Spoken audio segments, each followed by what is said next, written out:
Alright, Chapter 2, adding controls. We're going to add some functionality to our ship just by basically assigning one of the arrow keys to directional movement.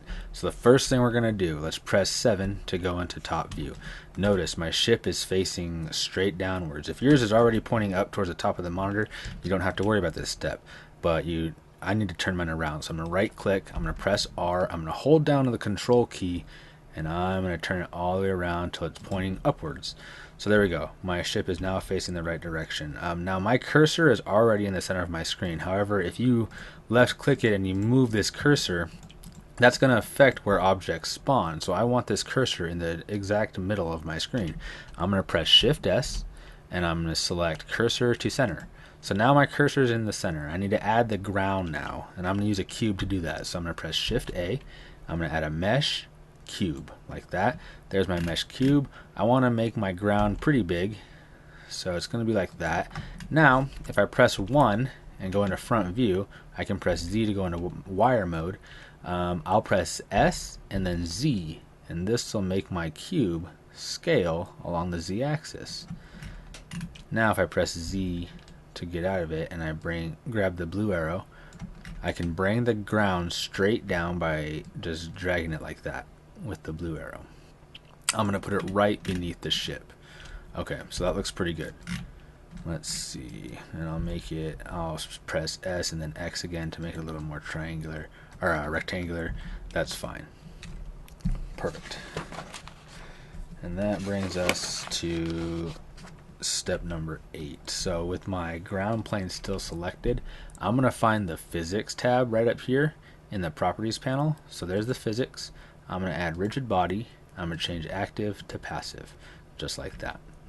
Then with my spaceship selected, I'm going to right click it. I'm also going to apply rigid body physics. I'm going to leave it as active and dynamic. Alright, so that works. Now I press 7 to go into top view again. Now up here where it says default, go ahead, use the drop down to select game logic. This is our actual editor for our game. And then where it says Blender render, select the Blender game renderer. So that will allow us to play our game. There's that. And we're now on step 16 of chapter 2. So I'm right clicking this camera and I'm going to clear its rotation by pressing Alt R. So now it should be pointing straight down after pressing Alt R. If I press 7, I can press G to move the camera right over the spaceship. So G moves the camera. I want to put the camera right over. Now if I press 0, I can see what it looks like from a camera view. And that's what it would look like if I try to play my game right now. So obviously I need to move my camera farther back. So I'm going to come up here. This part's not in the chapter, but I'm going to select in the corner these 3 dashed lines. Once my cursor becomes a cross, I'm going to left click. I'm going to drag it over. So now I have 2 cameras.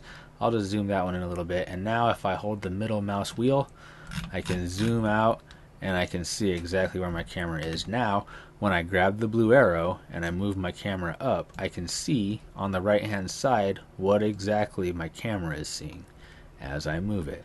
So I'm going to make mine pretty small. The ship's going to be pretty small. There we go. That works. So notice I moved my camera pretty high up. Now I can just hover over till I see the double arrow, right click, select join area, and highlight this side, and it's gone. So we're done with it. So now our camera is right where it should be. Perfect. So now we can start adding a control to our ship. Let me zoom in a little bit. I'll just press 0 and then zoom in. If I right click on my ship, it is now selected. It'll be green because of the physics that we added. Now down here in the logic editor, I'm going to add a sensor. So click add sensor and select keyboard. This is going to tell us anytime we push a certain key on the keyboard what's going to happen. So the key, I'll click right here in this gray box. Now it just says press a key. I'm going to use the up arrow. So here's our up arrow pressed, and now it says up arrow. I pressed it on the keyboard, and now it's assigned to a logic break up here. So the up arrow. Alright, and then we're going to add an AND controller. And then we're going to add a motion actuator, just like that. And I'm going to change the location, the Y location. Alright, so what happened is the sound cut out.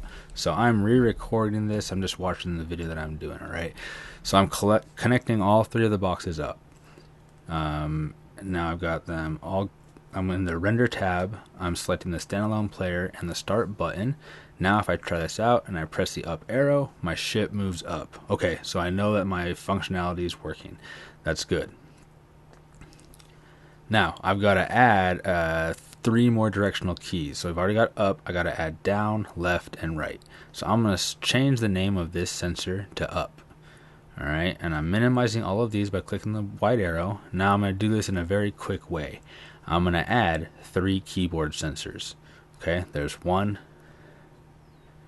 there's 2, and there's 3. Now I'm minimizing them all. So now I have 4 keyboard sensors for 4 different directions. Now I'm going to add 3 more motion actuators. So 1, 2, 3, 4. I've got all 4. Now this first one, I'll maximize, and I'll name this one down. Now I'm going to click in the gray box. I'm going to press the down arrow key. So now it says down arrow. Next, I'll just hook it straight across. I don't need an AND controller because in this case, Blender just fills it in for me automatically. So I'll maximize motion, and I'll change the Y to the opposite of my up, and that's 0.20. Now if I test it out by pressing start, I press up arrow, I press the down arrow, up, down, it works. Good. Now I just need to program our left and our right.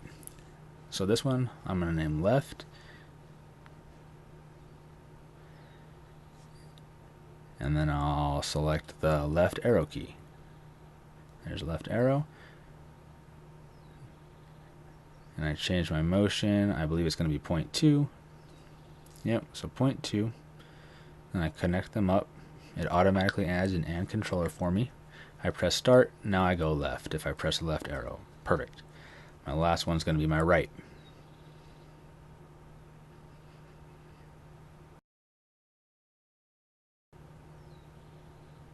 So I change this to say right.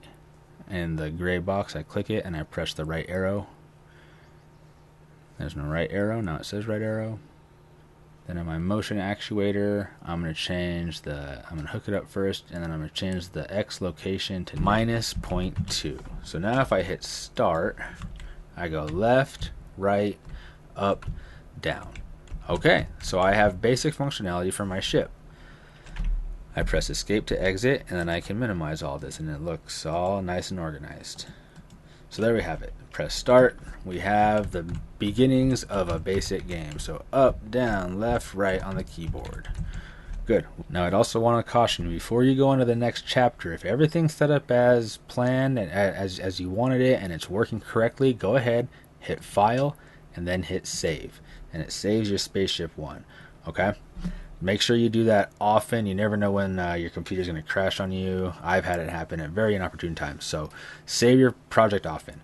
All right, we'll see you in chapter 3.